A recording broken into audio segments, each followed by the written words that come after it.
Hello, and welcome to another episode of The End of the Search.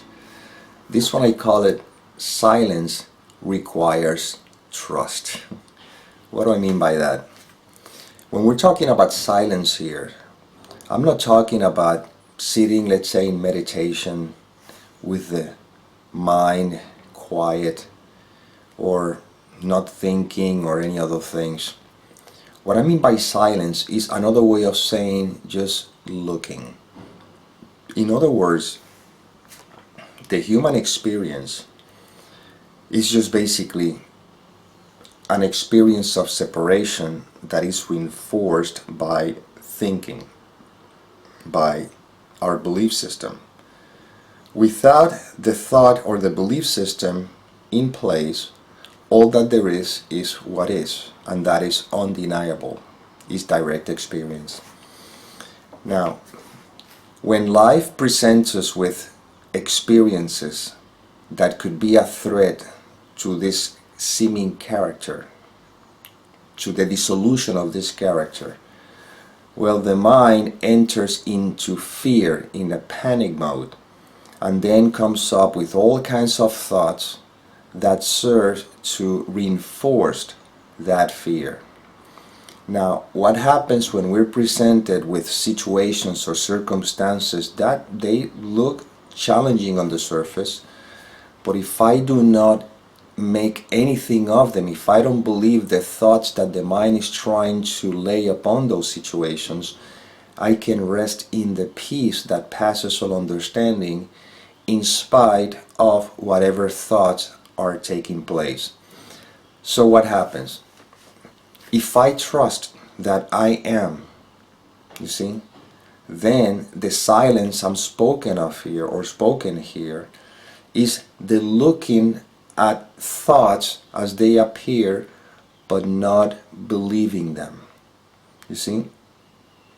So what happens if a thought of a possibility shows up, whether as a health issue or a financial issue or relationship issue or any seeming threat to the seeming eye? When the thought shows up, well, if I trust in the silence, in the ever-present life that is what I am, if I trust in that, then I could see that thought and it would make no difference. It doesn't have any effect on me, because I know that I am life and life is doing it all. Yes, and the questions may show up, but what happens if I need to do something or take action? Then the action will not be taken because I'm sitting here looking at the thoughts. Again, this is when the message has not been understood yet. Remember, whatever this character has to do in the dream will do. Doesn't matter. It'll do in spite of anything I can think or not. So if I'm supposed to take a particular action, the action will be taken anyway. The problem is when the mind tries to take ownership of the action. You see, I did it. I made that decision. I chose that. Because when then there's a decision that supposedly was not made, but the mind tells me that it should have been made, I feel guilty, I feel bad, And also there's the fear increases, because if I am in charge of myself or the body or the universe or whatever the case may be, I'm always under the pressure of thoughts that tells me you should do this, you should do that, and trying to control. But when you know who you are, then there's a trust that life is doing it all through the instrument, and in that trust I can rest in silence. I can experience the silence, which is not the absence of noise, is the absence of judgment. And then if a health issue shows up, well, that's fine, because I know that I am not this seeming character.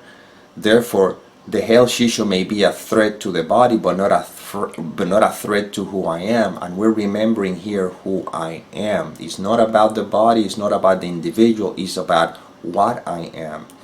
And if an action needs to take place, well, I just will notice how life naturally inspires the character to take action. What happens is that the action will not be taken from a place of fear. It'll be taken from a place of inspiration. There's no suffering. So if there's pain and something can be done about it, the idea will come through and I find myself acting accordingly.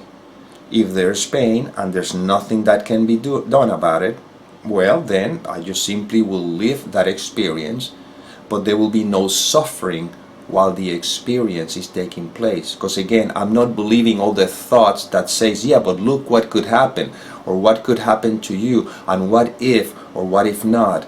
The fact is I am, and that's it. So I have no idea what life is going to do or planning to do with the instrument, except that I can see what it's doing right now.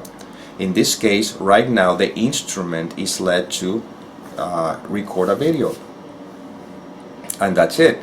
And this instrument will have whatever experiences it's supposed to have. The question is, I am living them with a mind that is identified with fear, or meaning by believing all the thoughts and everything, or I can see the thoughts as passing clouds, and by not believing them, then there is no suffering, and all that there is direct experiencing. It's just basically the experience of life as it unfolds.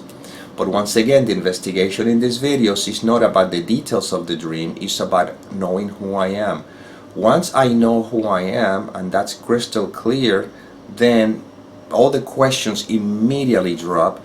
Life is being lived, according to however it's supposed to be lived, which is again according to life itself. I don't know how long am I going to be on this earth. I don't know what kind of thing this body is going to do. I don't know where life is heading or leading, even though there are ideas of possibilities, but they are seen as just passing thoughts, passing clouds. And meanwhile, since the moment this instrument wakes up in the morning, I see how life have me having the experiences that I have to have, whether it's pain or pleasure. I see how life inspired this instrument to take whatever action it's to take. I see how life unfolds through the instrument. If I don't believe the content of the mind, then it's just what it is. And then when the character goes to bed at night, technically speaking, everything disappears. And then I am, because I've always am anyway. See? And then if life wants this instrument to wake up the quote-unquote next morning, as if there's a next, in reality it's all the ever-present experience of now. If life wants these instruments to wake up, in the morning, well, I know that life will have an agenda for this character, even when the mind may think, oh, this is what you're going to do. The truth is, I don't know. I never know what I'm going to do, except while I am doing it. And it's very spontaneous, and then life is lived very spontaneous, and that's it. And once again, the suffering only happens when there's identification with the character, and everything is about the character. It's about me. I'm doing this for me. I need to take care of me. But when I know what I am, then all that stuff drops, and then all that there is life happening. And if there's something that needs to be done to take care of this me, will be done, but not from a place of fear, but from a place of just beingness. Life taking care of itself. Life takes care of life. The animals, when they're hungry, they go eat. Well, if I'm hungry, I guess life, well, not I guess, but life would lead me to take care of that need. If I'm cold, life would lead me to take care of that need. If I'm hot, life will lead me to take care of that need. You see, life will lead me as to what to do. The only issue is that whatever is happening, everything is completely accepted and welcome, because that is life living through the character. And the mind can come up with all sorts of possibilities. Yeah, but what if I am cold and I don't have a jacket, and then I can die in the cold? Well, I don't know. If that's supposed to happen, then that is also accepted, but that hasn't happened, so why even talk about it? Why even bother with that thought? You see? Let's just stay with what is, and that's it. And if I don't believe any thoughts about what's happening right now, then I'm at peace. Everything is fine. I am happy, you see? And this is what these videos are pointing to. Not about solving problems. It's about knowing that the happiness and the peace that is so much thought after is just the ever-present experience of now, when it's not contaminated by the conceptual thinking mind, you see. So thinking happens, that's fine. Feelings happens, that's fine. Situations happen, that's fine. But I am. See? That's where this is pointing to always. I am. And that's it. End of story. So, well, that is what life inspired this instrument to share right now. Hope it served. And as always, may peace permeate the mind so that love can be extended.